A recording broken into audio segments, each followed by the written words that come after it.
Le 14 juin 1951, le premier ordinateur commercialisable voit le jour.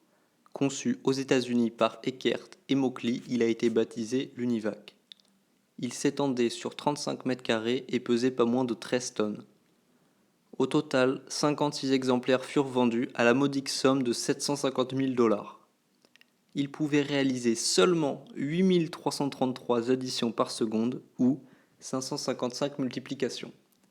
Il était capable de stocker 1000 nombres à 11 décimaux. Sa construction aura duré 5 ans et coûté plus d'1 million de $.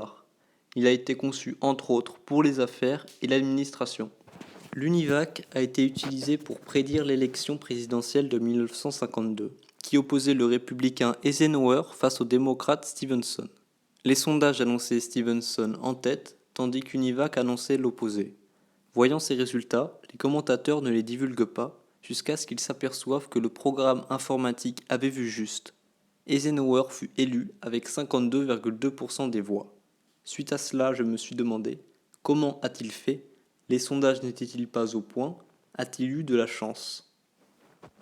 En fait, c'est la mathématicienne Grace Hopper. Oui, c'est elle à l'origine du mot bug. Je vous renvoie à ma dernière vidéo, le lien est en description. Bref, elle a travaillé avec une équipe de programmeurs pour écrire un algorithme qui se basait sur les statistiques de vote des élections précédentes.